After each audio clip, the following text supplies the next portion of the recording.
Not joking though. Like, you know, Gold's Gym is Gold's Gym, but the fucking density of history in here, I've really never seen anything like that. They take the piss out about accents on YouTube. They do Yeah, that. come on.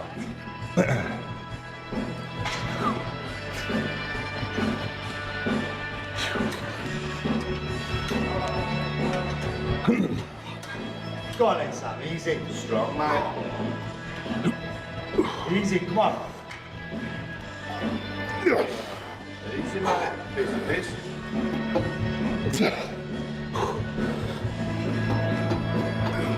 Pull that bitch back, mate. Strong. Go on, mate. Easy. Come on. Power. Come on, strong as fuck. Strong as fuck. Come on. Go on, mate. Easy. Come on, piece of piss. Come on, and again, mate. No, mate. Strong. Strong. Fuck, mate. Easy. Come on. It's exactly what that's exactly like that. Oh, that's good. That's just keep going like that. Just keep doing it till the like he did on the leg extension. It was on the leg extension, didn't he? It was just going like that. And then he went over there and Ron goes, fuck it. He's gonna do it, he's gonna get out. Hey, you thought that was... I still want to do that.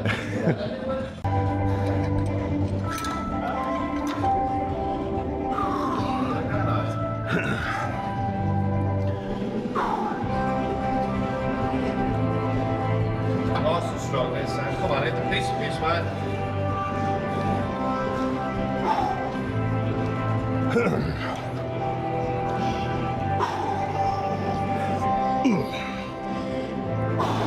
Strong, mate. Come on. Easy. Power. Easy, mate. Easy. Nice. Beautiful, mate. And again. Well, pull him back, mate. Easy.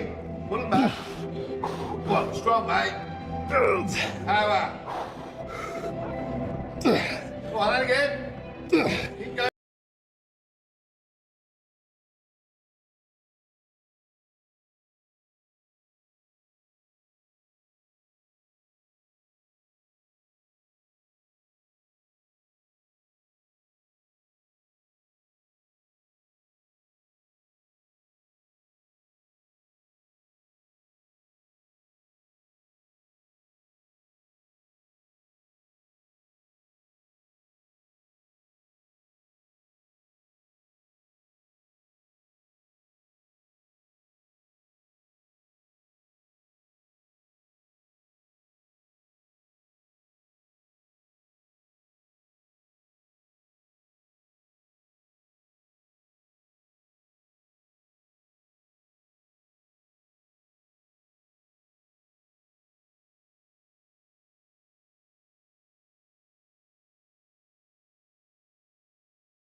Go, mate. Beautiful. And again. Strong as fuck, mate. Strong as fuck. Go on. And again. And again. Go on. And again. Strong as fuck, mate. Not many people get down that far. Yeah, They don't, mate. we're getting there. It's still like it now. It's frozen from there. How do you feel about That's what I said. Classic. Exactly. Easy. Great from there. Go on, Sam. And again, mate. Pull it back. Strong, mate. Go on. Strong, mate. Easy. Go on. And again, continue. Go on. Strong, mate. Don't waste it. Nice. Strong as fuck.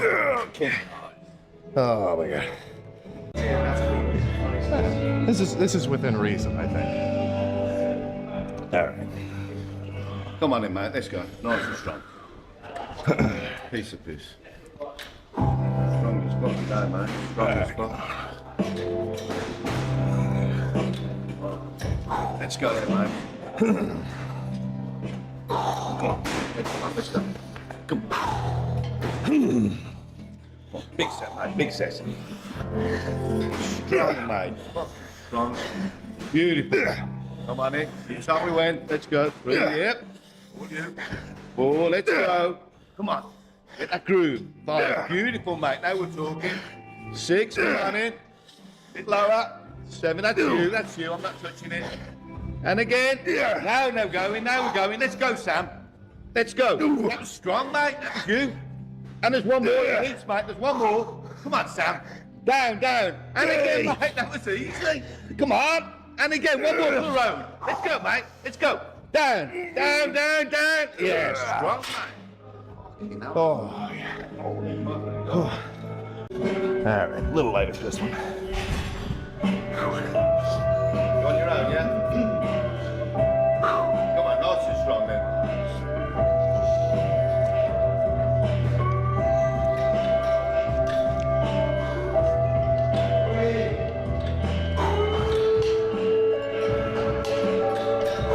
Let's go, Sam.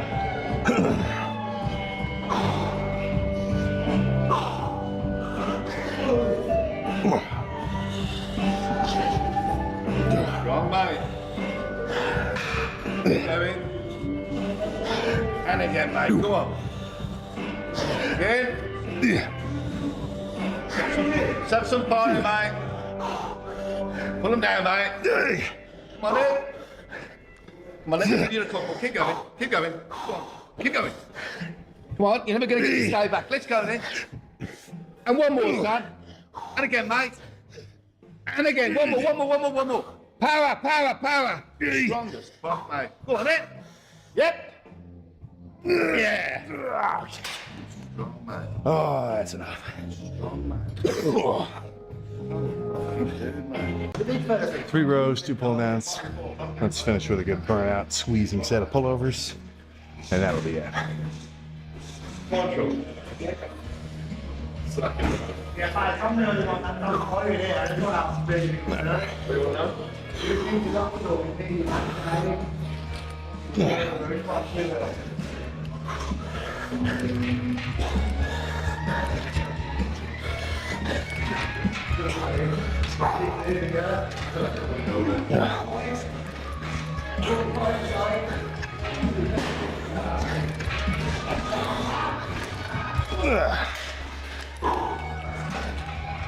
This reminds me of the earliest of the 90s. This hospital to me.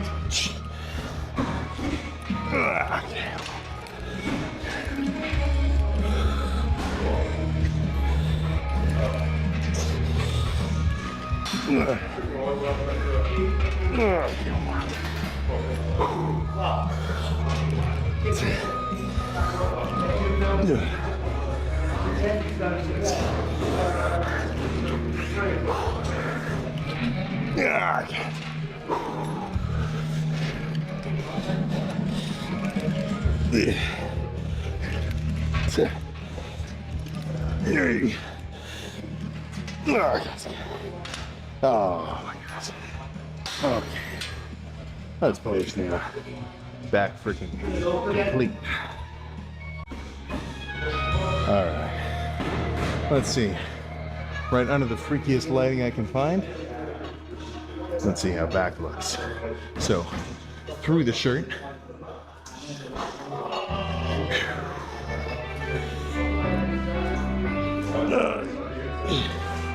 I'd say that's a very reasonable back pump. I'm even getting some kind of rhomboid eye-looking things poking out. So for any Baki Hanma fans, right, you know what I'm talking about. That's definitely something which I end up thinking about mid-set, right? Because with a pull down, right, you're thinking lats. But when I'm doing those rows, it's almost like a 2-phase movement. Right, obviously you gotta stretch and a regular contraction, like that's normal. But especially the first like 3 or 4 that I could do and actually hold it, there's a little extra oomph. Because I'm like, okay, pull, pull, pull, and I'm here. I can't really move any more substantial movement of the rep, but just get a little extra, just right? Almost not even moving, just more of a fucking flex, right? Because if you're doing leg extensions and you just move the weight up and down and whatever, right? Versus if every time you curl it up or do whatever, at the top you have just an extra oomph. I swear it makes a difference. And I'm not talking like, oh, if you squeeze all your reps more, you might see it later on down the line with your training. No, I'm saying your legitimate pump in that moment will improve. So that's one thing which anybody who's gonna say like really focus on your form, they've actually got that point right. But I feel like sometimes they end up lacking on talking about the intensity side of things, you know, so that's my only gripe. Obviously I want us all to do good form. I want us all to get huge. That's not what I'm saying here, you know, because let's be real, with the bodybuilding side, and I kind of, you know, want to build muscle, really sort of for the look of it, it's about looking like you can lift a shit ton of weight. Not so much about actually doing it. If that's your thing, you know, try power building. You know, I'm not Michael Hearn, so that's not exactly my forte.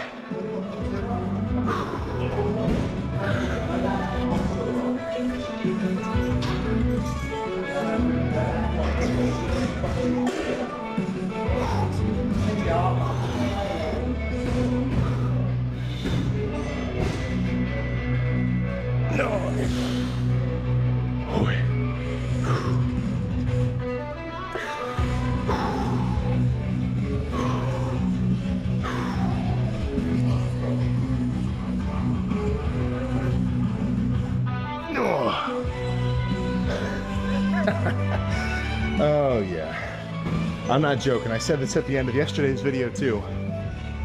If you're ever within a damn 100 miles of Dino's gym, guess what? You have a detour to take, which if you don't, I'd be disappointed to hear it, honestly. I mean, just so freaking, well, actually, I mean, shit, it's even more of a reason to show up if you're around. Hollingshead comes here a lot. Not a lot, but like, you know, sometimes. I'm not trying to dox him, but, you know, I thought I'm kind of cool lifting the 150s. You know, look up the Dino's Gym Instagram account. There's a video of James grabbing the fucking 200s over there, doing incline press like he's fucking doing one of my warm-up sets. Strength freaking beyond measure, you know. So that's I'll tell you this as my last note before we get out of here. Honestly, he's got to be the biggest antithesis to you have to do lighter weight and back off compared to lifting a ton of weight like a fucking freak, because he's still just as jacked as any of the other freaking open Olympia guys, you know. So it's like, what's the secret? Lightweight, squeezing reps, heavier weight, progressive overload. I don't think it's anything in particular, right? Go nuts. No matter what, the guys who train the hardest, the most consistently, they'll at least get some sort of gains, right? I'm not saying it's a guarantee you're gonna be Arnold #2, but if you've got two extremes, one, train like a fucking chump, or train like you're him, right? Whoever him is to you, what side's gonna get you better results? So I'm gonna try as hard as I can to lean towards this side, you know, and if I fall short or if I do a set where I'm like, oh, I could have done more, I get to use that as just motivation for the next set, you know. It's gonna be a much better situation to do something you're not really proud of, like let's say a set or you dropped the weight or you weren't really feeling it or whatever, and be able to look back and think, okay, fuck, I gotta bring it next time, right? That's a growth mentality. Oh, I'm not really feeling it. I better take the next few weeks off. I don't know, it's just not really my thing. Right? That's a shrink mentality. And if I'm talking about something with you guys, what do I want to lean towards? Growth or diminishing in size? I think that question's more rhetorical than anything I've said for the last few weeks. But this is the last video with no car talk. The car talk will return tomorrow because we're going back freaking home. Just a little pit stop on the way back from Italy. That's all I got? Not joking though. Like, Gold's Gym is Gold's Gym. But the fucking density of history in here, I've really never seen anything like that. That's all I got. I'll see you next time.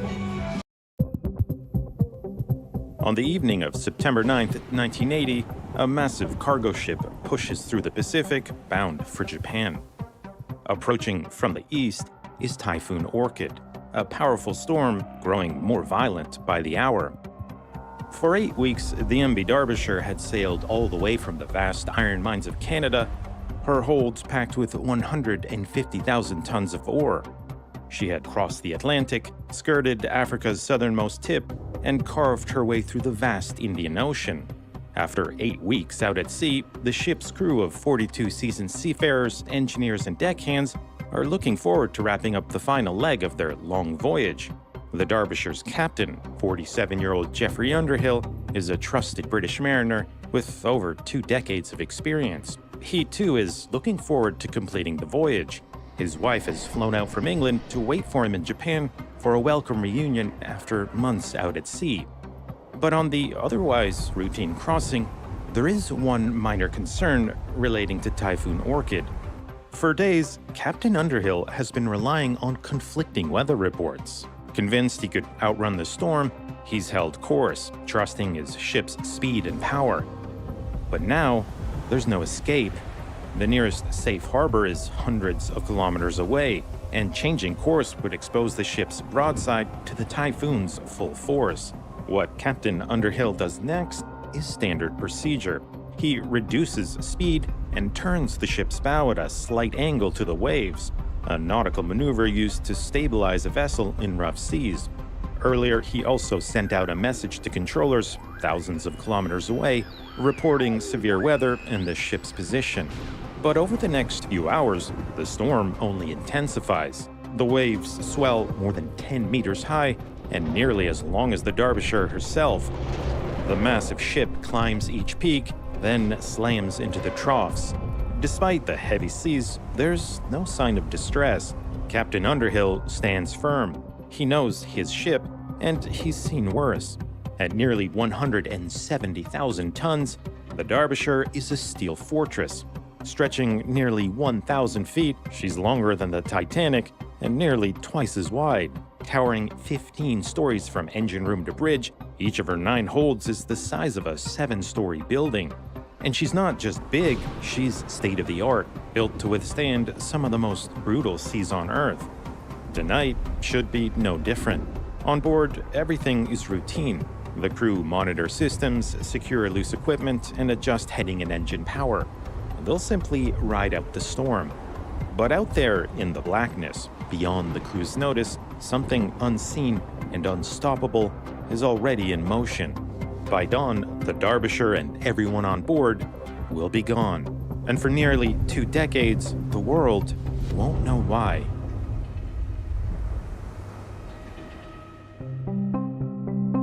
The Derbyshire fell silent on September 9th, 1980. No distress call, no final message. And for 6 days, nothing happened. The ship's owner didn't even report it missing. Maybe it was confidence that the ship had simply lost radio contact and would reappear. But the days stretched on, and still no word. It wasn't until September 15th that the alarm was finally raised. But by then, whatever happened was long over. An international search began with air and sea units scouring the ship's last known coordinates. But they found nothing. No debris, no life rafts, no wreckage. Less than a week later, the search was called off. The media seized on the ship's disappearance as an oddity. Smaller ships had weathered the typhoon just fine. The Derbyshire vanished without even a distress call. The official explanation was that the sea had simply taken the ship, a conclusion drawn almost immediately. And just as quickly as the search ended, so did the news coverage. Authorities repeatedly dismissed calls to keep searching. There was nothing to be found, they insisted, nothing to investigate. But for the families left behind, it just didn't add up. The search had been too brief, the answers too convenient. It was as if something was deliberately being hidden. The Derbyshire was built only 4 years earlier at the Swan Hunter shipyard in Britain, another steel giant joining the world's ever-expanding fleet. She could transport over 150,000 tons, more than 4 times what ships could just a couple decades earlier, and for good reason. Multinational corporations are driving record demand for raw materials and goods. The Derbyshire was also a new kind of ship. The OBO, or Ore Bulk Oil Carrier, is a new class of ship that can transport a variety of goods. It meant the Derbyshire could sail from the Middle East to Australia loaded with oil and then make the return trip carrying iron ore. There's no ballast time, no empty returns. A well-operated OBO keeps moving and keeps earning, generating 20 to 30% higher revenues. The Derbyshire was just one of 6 ships in a series of OBO carriers known as the Bridge class, ordered by Britain's leading shipping firms and built by one of the country's top shipbuilders. There was a lot riding on the design. By the 1970s, Britain's shipbuilding dominance was starting to slip. Japan and South Korea were building ships faster, cheaper, and more efficiently. And Swan Hunter, once a titan of the industry, struggled to stay competitive, facing mounting pressure to cut costs. So whatever ended up dooming the Derbyshire might have been there from the very start. Peter Ridyard lost his son aboard the Derbyshire. Like other family members, he was desperate for answers. But Ridyard wasn't just a grieving father. He was an expert, a seasoned ship surveyor who knew the industry. And when he started digging around, he made a shocking discovery. In 1982, just 18 months after the Derbyshire vanished, another Bridge-class ship was caught in a violent storm. As the crew battled the raging North Sea, something terrifying happened. Massive cracks began appearing just forward of the superstructure. The captain, fearing his ship would break apart, ordered an evacuation, airlifting the crew to safety. Digging deeper, Ridyard learned that what happened wasn't an isolated incident. Every Bridge-class ship had developed stress cracks, all in the exact same area.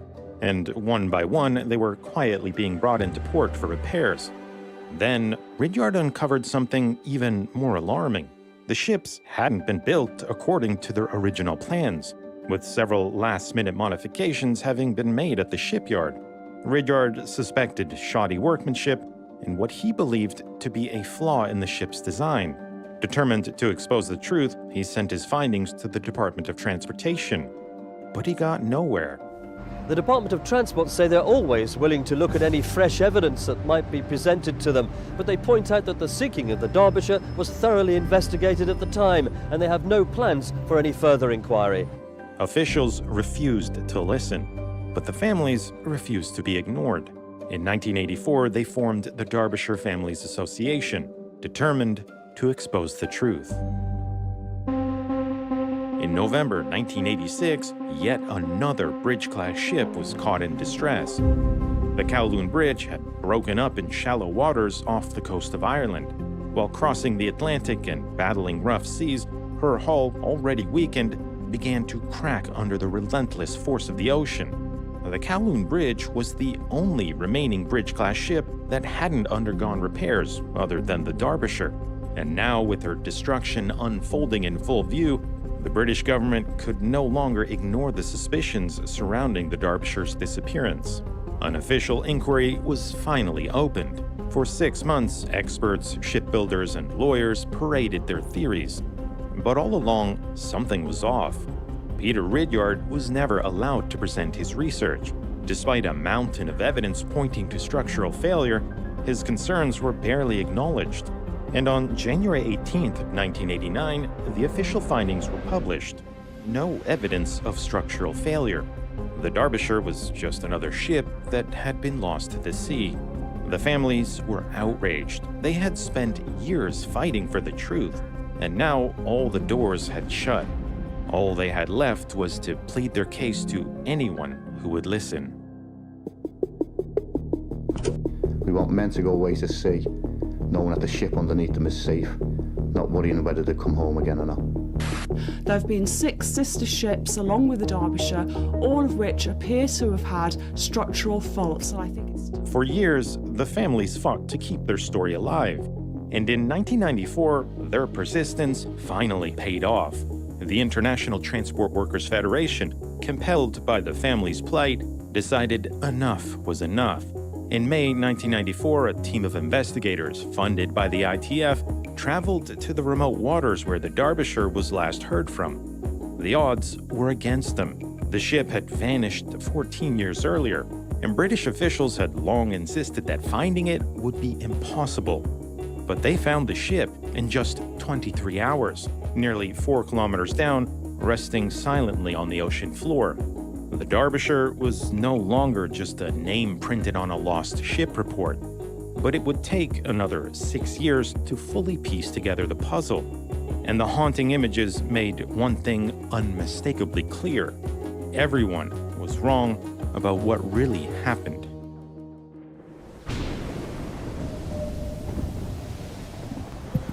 On the evening of September 9, 1980, the bridge of the MV Derbyshire is tense but composed.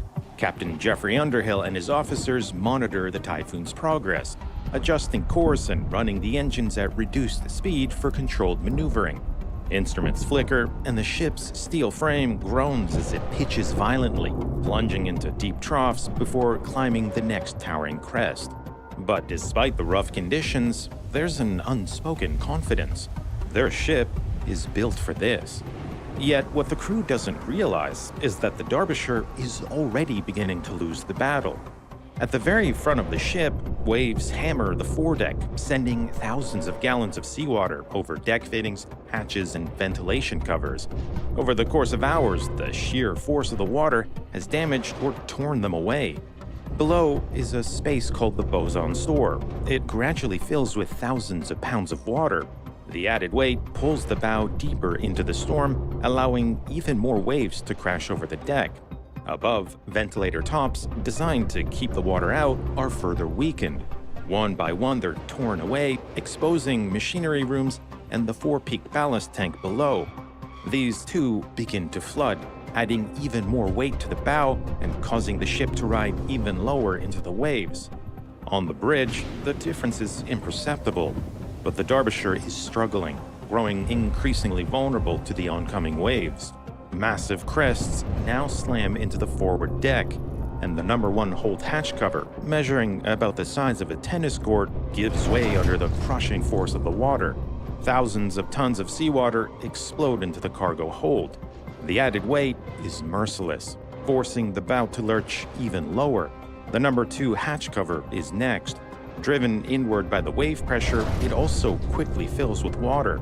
As the bow sinks further, the massive ship is pushed to its limits, straining under the sheer weight. Then, the final blow. Number 3 hold gives way, and all forward freeboard and buoyancy is lost. The remaining hatch covers implode, setting off a domino effect, each collapse more violent than the last. Below the surface, the pressure collapses air pockets and tanks, tearing the vessel apart from within. The Derbyshire, the largest British flag vessel ever lost at sea, disappears beneath the Pacific. It wasn't, it was just a run-of-the-mill typhoon. It was not spectacular. And 2 other carriers, bulk carriers, had actually gone through the same typhoon. So Derbyshire should have gone through with no problem whatsoever. The families had been wrong about what doomed the Derbyshire. It wasn't a structural failure, but a series of small compounding breakdowns. But that didn't matter. What did was their refusal, from the very beginning, to accept the official explanation. In the 1970s, hundreds of cargo ships were lost every single year, and seafarers were dying routinely. It's just the way it was. So officials were never really hiding anything. They just didn't care. But through their years of persistence, the families forced an industry to change. Ship designs improved, rules were tightened, and inspections got tougher. In the end, they didn't just find a ship, they changed the course of maritime history, and in doing so protected thousands of others who would one day sail the same seas.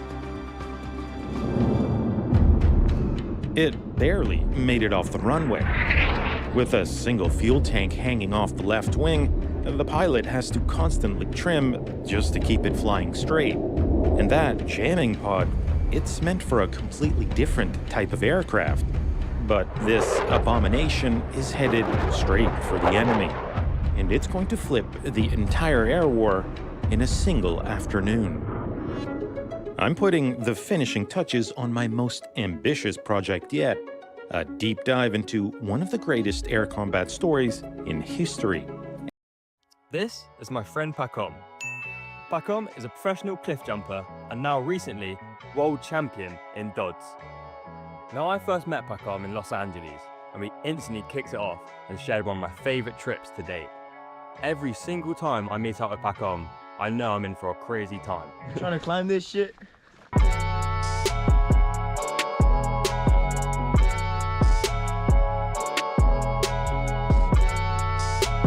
About 3 years ago now, I made a promise to Pacom that I'd come visit him in his hometown of Ibiza, where he'd teach me how to cliff jump.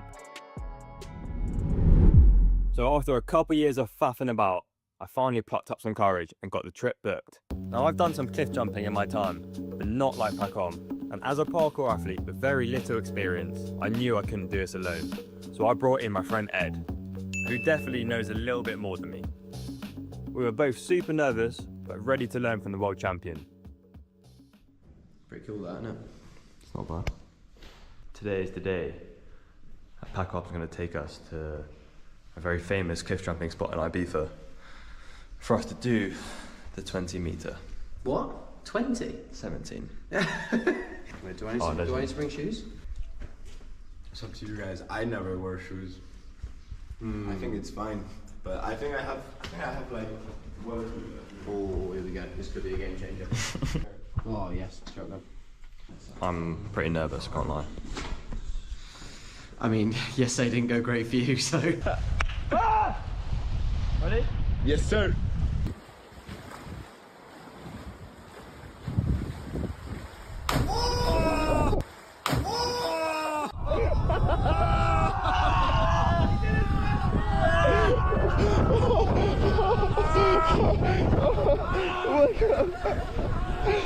How was that? Today is even colder. Today is gonna suck. Positivity. World champion just said it's gonna suck. Gonna suck. Not a good start. If it's like this tomorrow.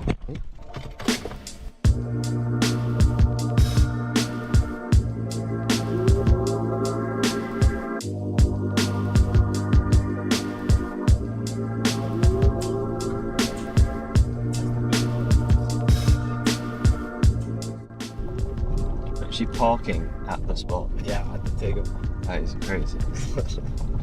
Look under the wheels. They've just reversed it onto a rock. That's crazy.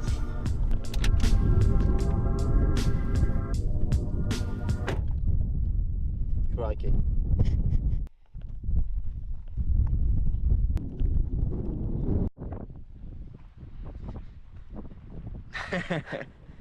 Oh shit. Oh, I don't know if I'm doing that. Oh crikey. Oh my. That's massive. I don't know. Fucking hell. Mate. How'd you get out? Bro, you swim inside and there's stairs. Oh really? Yeah. Not sure about this. Not sure about this at all. I think it's one of those things that you just have to not even think about, you just have to do it. Jesus is high. Oh my God. We have no excuse though, so I guess we should put some swimmers on and have a look. My PB is like half this. This kind of puts it in a little bit of scale for you, YouTube. Like a straight jump would be fine off this.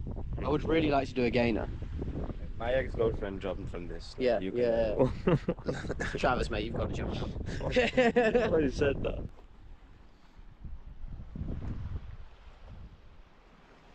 It's about 15 minutes of airtime. I knew it was going to be high, but I didn't really think it would be that terrifying. I hate just staring at that, it's so high. Like, you got it. Yeah. Bro, one friend, we made this bet that if he beat me in Call of Duty, I had to do a 360 dodge naked up here. And if I beat him, he had to just straight jump in. And I fucking beat him. This thing with like 100 people watching in like summertime. So if you do land bad, will it hurt? Yeah, it'll hurt. It won't be very bad, but it'll hurt. It'll slap. Compared to yesterday, it wasn't gonna hurt more. Right, if you land like yesterday here, it's gonna hurt a lot. Okay, you're not gonna land like that.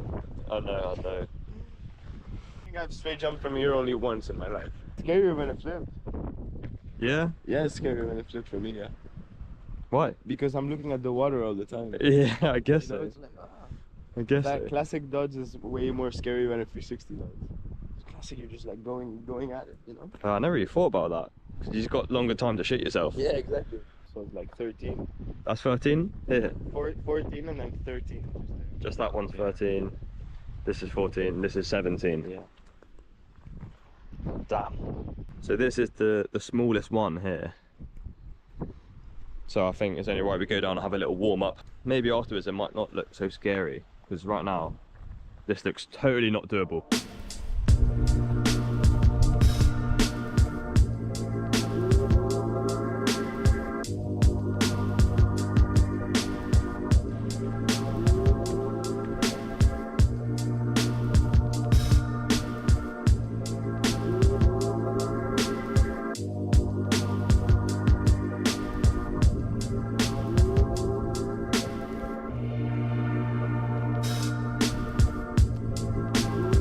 This is the landing area of where we're jumping.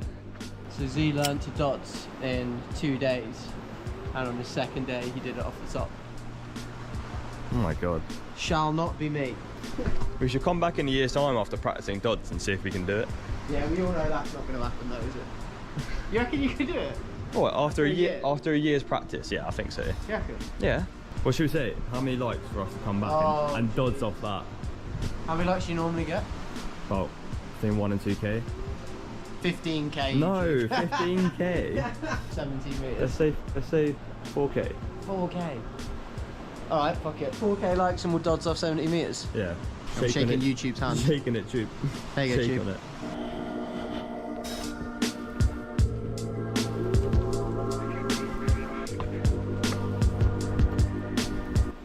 Fuck off, how do I dodge? That'd be good to know. Well, you go like to land on your stomach, like if you're gonna belly dive. Belly flop, yeah. And you bring your arms back. Yeah. And you close like with your hands like this, like a knuckle. Yeah. And you put your head in between, so like your ears are really protected, and your head a bit more inside. Yeah, like that. Right. And then you really have to go for this. You're trying to touch your hands on your feet? Not touch, but be pretty close, like. Okay. So obviously, you're more inclined in the air, so it's like you're more closer Forwards. to the, yeah, more forwards. Last time I tried this, I smacked the top of my head. No, that's so hard. But this time it's different. You've got a lesson from the world champion, mate. Exactly. Is it weird that I want a 360 it? Yeah, yeah. Okay. When you're jumping off, what angle are you like trying to? Yeah. It helps to like jump straight, but try to turn a bit in the air. Ah, okay. Like if you were gonna land looking this way. Like 90. Because yeah, like as you're turning, it kind of helps to stabilize a little bit. Right. At least for me, that's what I tell people. Come on, Travis, do you want to go first? No. Paper, scissors. 3, 2, 1, show. 3, 2, 1, show. 3, 2, 1, show. Bollocks! Right, ready? Yes, sir. 3, 2, 1. Yeah. Oh, that was good. That was really good. That was good. How was that? Did you over rotate in the water? Is that normal? Yeah, sometimes happens. Sometimes happens. That's fine. Okay. Yes, sir.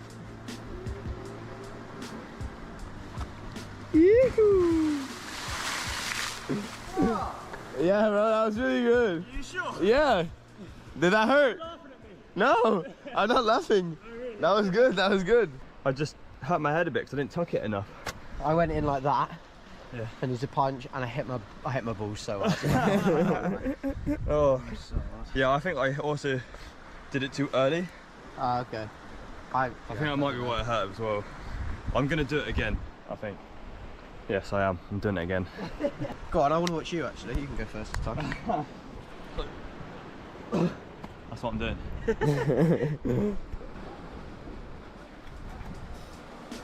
Yeah, that one was good. There's no way that one hurt. That one was good, no? Yeah. That one didn't hurt. Yeah, that one was perfect. Give it another go. I'm not going to build up anything that big. Maybe I should do a gainer, because that's my ultimate goal here, to do the gain.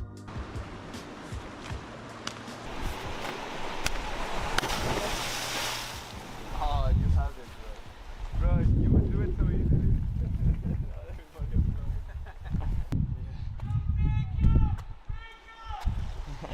Only for you, buddy! You said naked? Yeah, naked.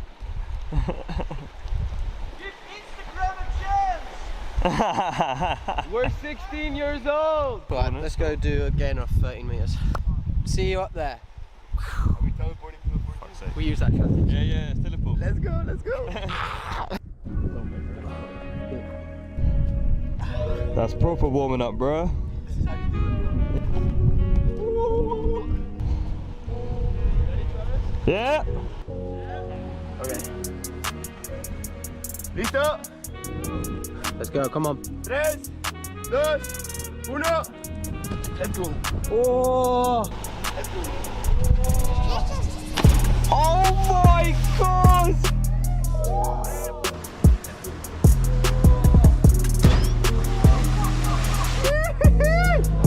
Oh, that was silly. That was silly.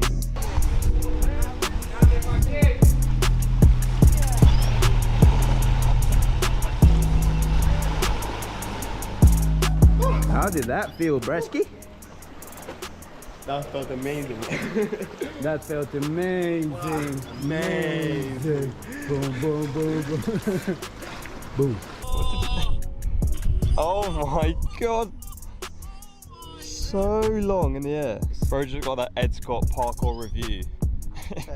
Get in! Come on! Come on! I might do another one. Yeah? Maybe, I don't know. It's good. Now it sucks because this is all wet.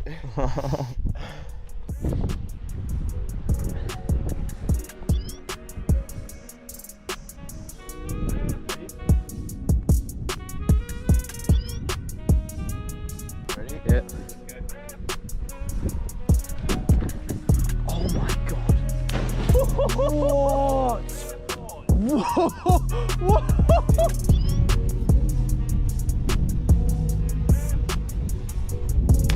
Oh my god!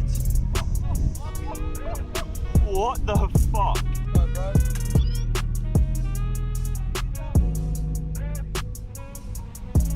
You guys ready? Yeah, go on then. Oh my god! Oh! Come on! Whoa!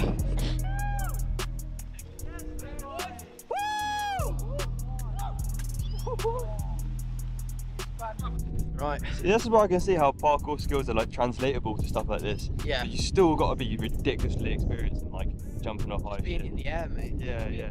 We deal with maybe a second at a push of air time. Yeah, yeah. Whereas they're like dealing with like 2 to 3, which like to a normal person sounds like nothing, but that is everything. Yeah, so much can happen in there. So much can happen. Just a fraction off and you're like, yeah, you're coming in heavy. I just saw you do the gainer 4 and you just disappeared. Yeah. No hablo inglés. How's it looking? Fucking high. Yeah. Yeah. I was hoping I'd get here and it'd be like, oh no, it's fine, it's chill. Still messed up. Still feels really high. People are like, oh yeah, you do parkour, you mustn't be scared of heights. Mate, look at that. Ready? Yeah. This is me. Oh shit, oh shit, oh shit. Oh. Throwing rocks makes it feel much better actually. Yeah, it does Does that make you feel better? Yeah, a little bit too. It does, yeah. Did we just work that out? There you go. Cliff jumpers, you're welcome. I think they know. we're learning on the job here. Do you want to go first? No? Oh god. Never, mate. Never want to go first. You would say yes. Absolutely never want to go first. I'm going to do a gainer off this. I'm scared. Yes, sir. He's got this.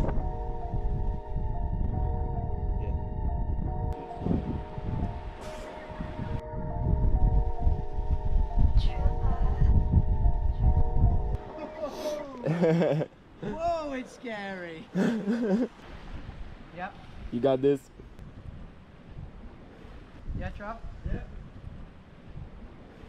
3. Oh, fucking hell. Oh, it was really close there. Oh. Bro, you have it, man. I'm so confident for you.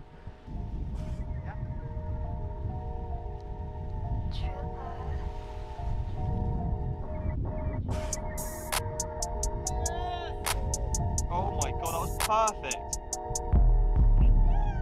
Let's go!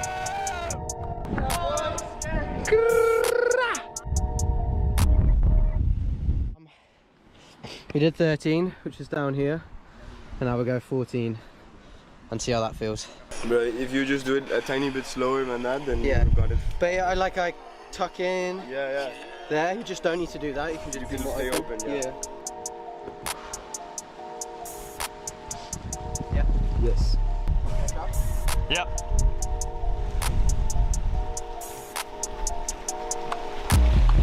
Oh my god! Yeah. That was so good!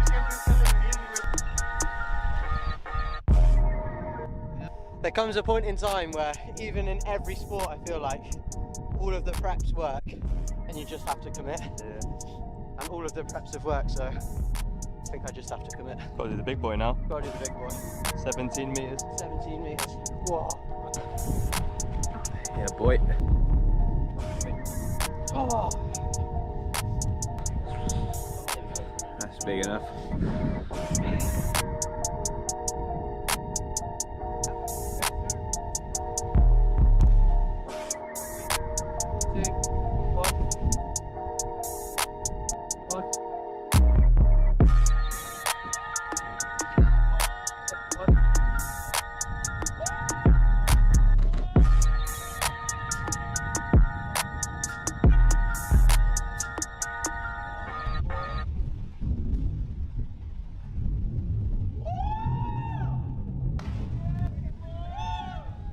Let's go! Woo! Wow. I think you could skip the 13. I think you go straight up this. I don't want to do it there. I kind of want to do like a jump so I know how the big one's going to feel when I do the normal jump. Maybe if I'm feeling good, I'll get in there afterwards. We all agree. We all agree. You should just jump off this one. I bet you would agree.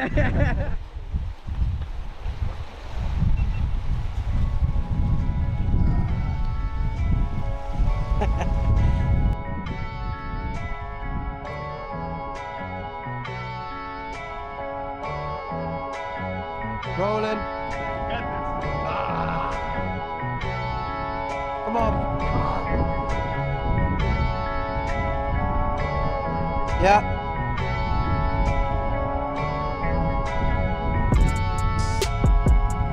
Yeah! Yeah,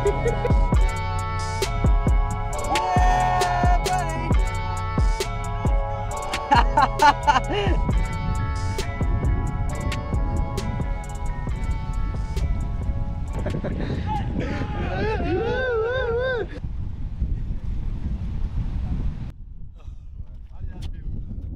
I felt mental.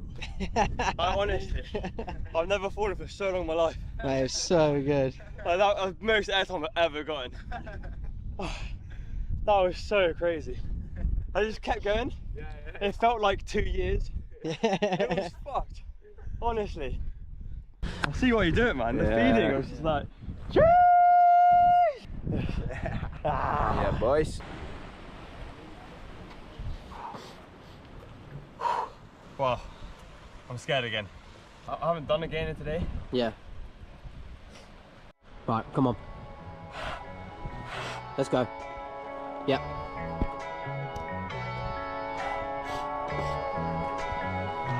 Yeah, come on.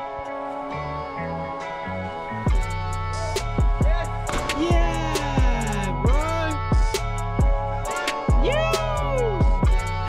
That was sick. Slightly twisted sideways, that was crazy. You did it so easy. Hey yo! Kedrick! What the fuck is going on? So Pycom's gonna go and take us some more jumps tomorrow. We're gonna do a little hike and find this little cave and some more jumps. So I'm kind of happy we've come here first and done all these levels, because if you see something crazy tomorrow, then I would love to hit it. I definitely feel like I've improved so much, like straight away. So bring on tomorrow then. Ready? Bring on tomorrow.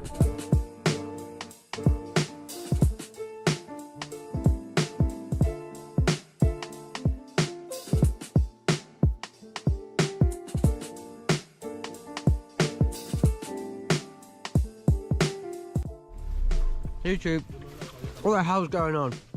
It's raining. Something to rain here. Get me back home.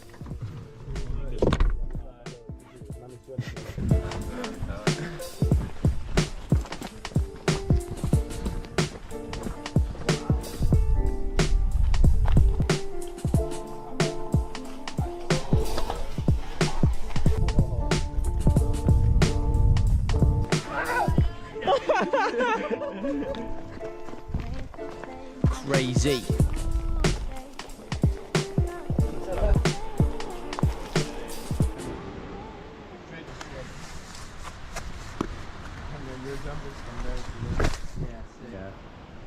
Wow.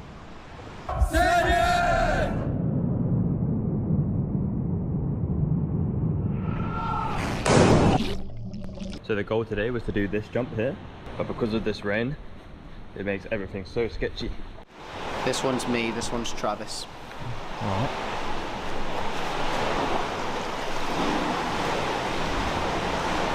Looks like I'm heavier than you. Probably true. Probably true. So there's two options of getting out of this cave. And one is that rope climb.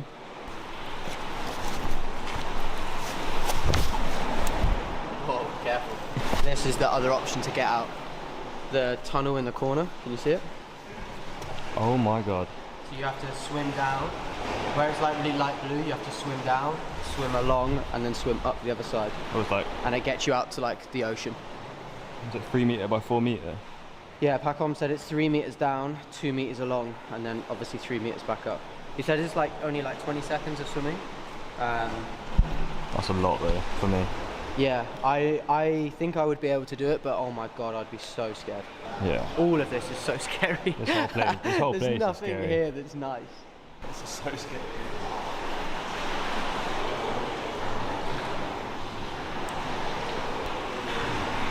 That's loose. Yeah, that one's just loose. I think the other one must be attached in a different place. Hey.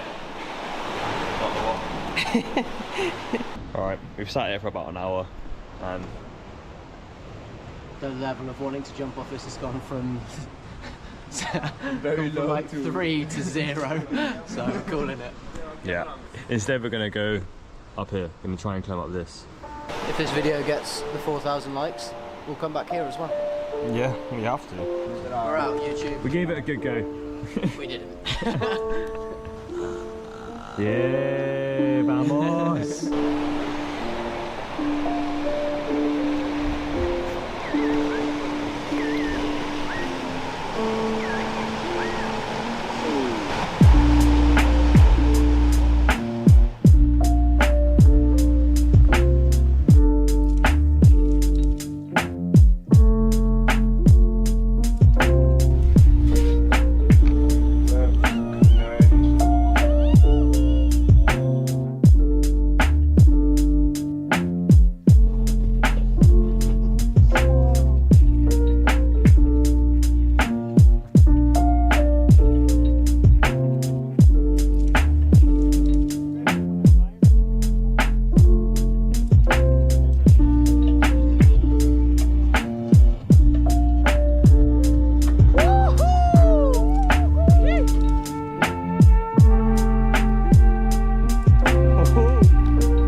I'd love to do the standing gap.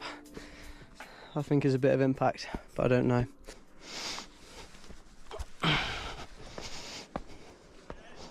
Yeah? It's just like a standing gap. Ed said he found a small little gap.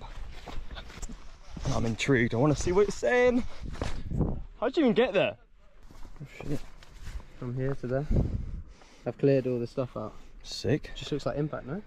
Yep. Yeah, there we go.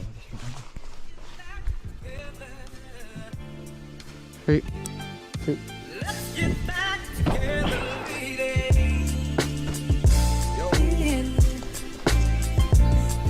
Flip is definitely on. So gotta give it a go.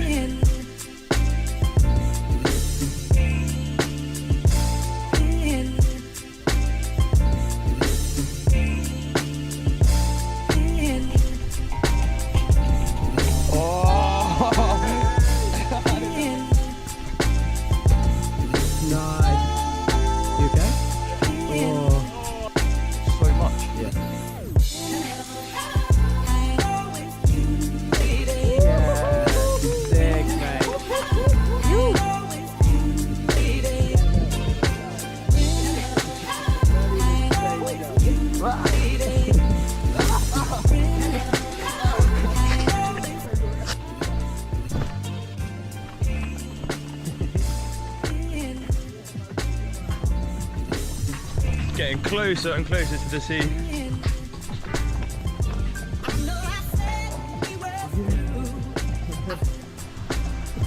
We made it.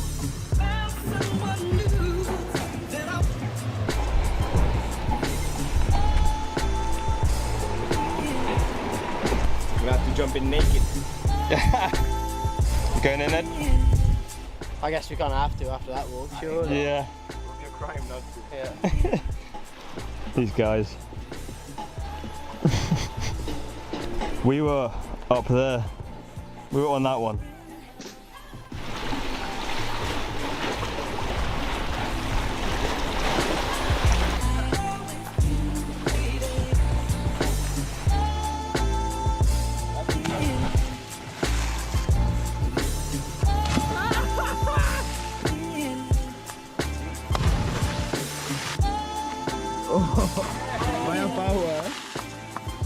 Right, time to go back up.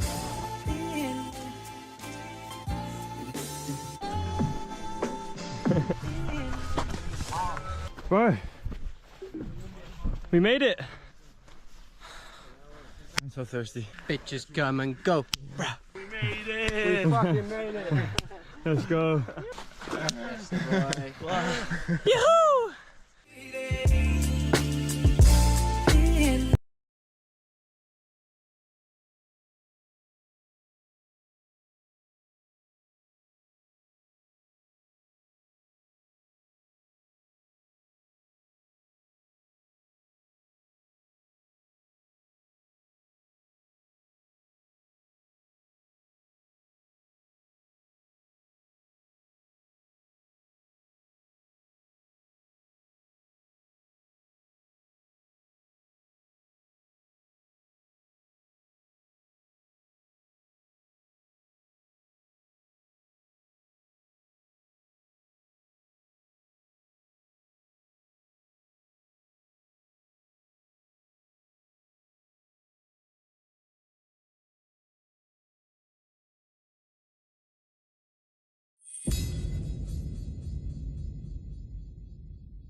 My best goat is it was grazing. If I had to guess, I would suspect.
You have no more room. You can't hold any more.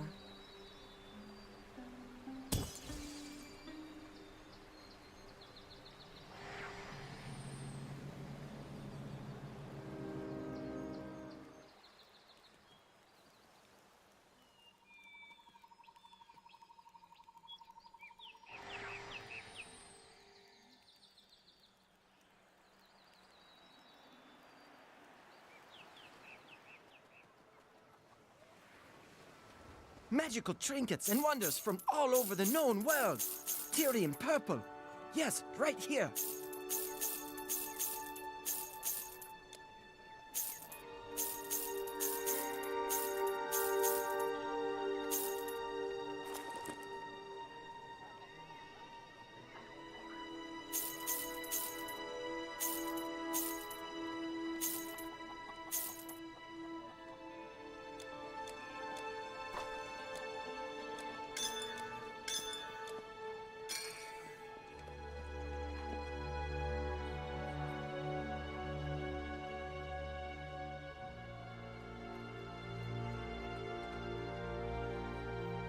Looks good on you. Still some purple in store.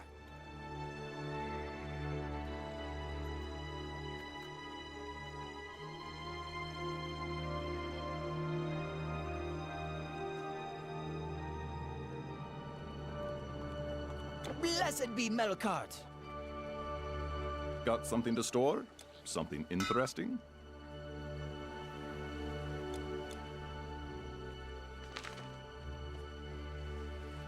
Knock on wood.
Yes, of course, this a proportionally correct engine.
Wonderful! While I was waiting for the advanced chord progressions, master the circle of fifths, blood sacrifice.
Oh, I guess I'll have to go to him then.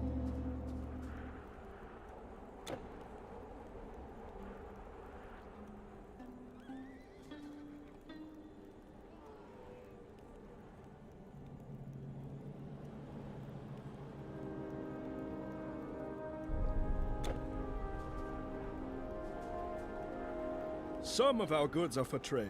Do you know carob pods? You can use those to sweeten your provisions.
Sit with us for a bit. Want anything stored?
Feel free to share our campfire.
I guess I'll have to go to him then. My mother makes a cake with roasted ground carob. Delicious.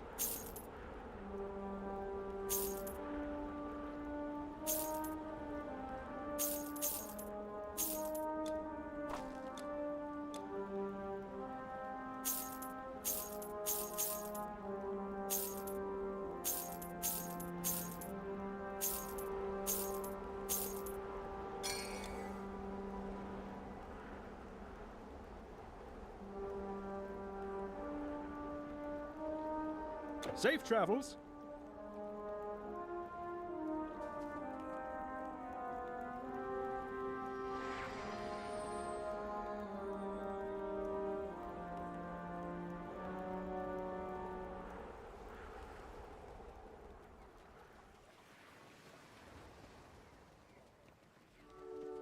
Oh, you scared. There is no time like the present.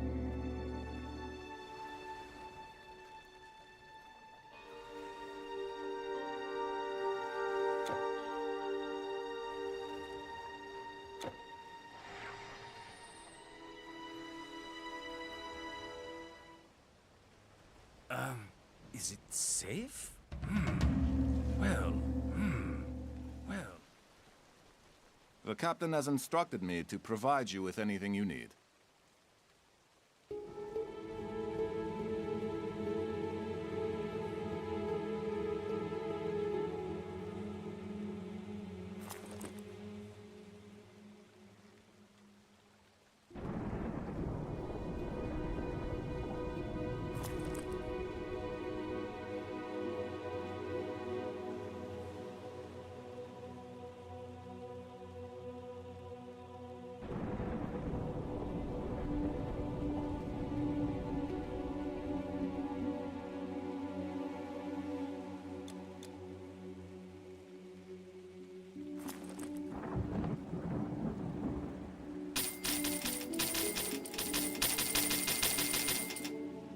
Cut and run, eh?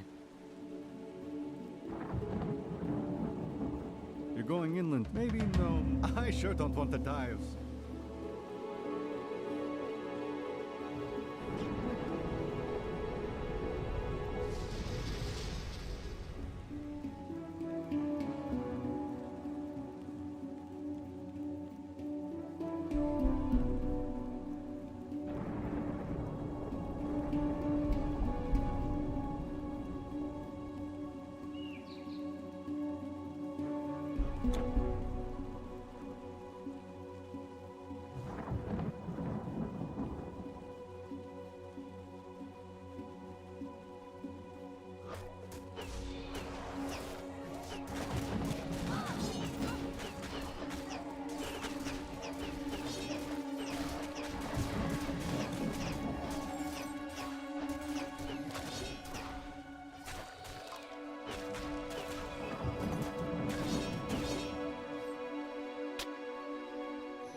Your inventory is full.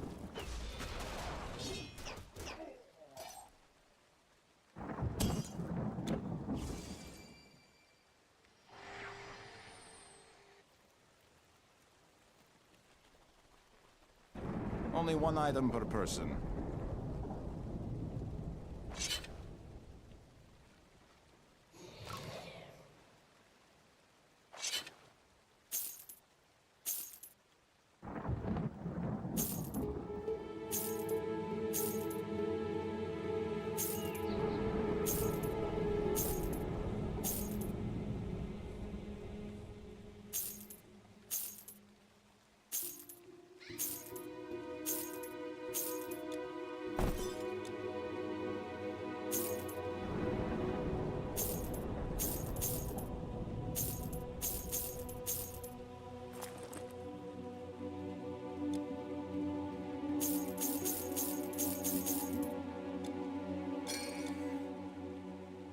We're doomed.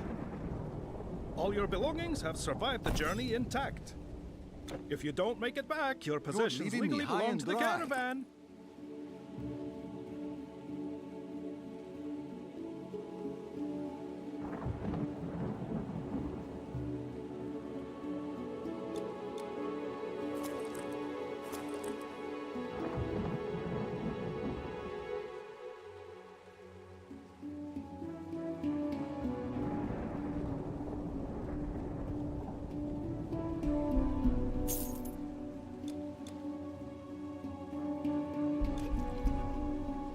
That'll go straight into the old slush fund.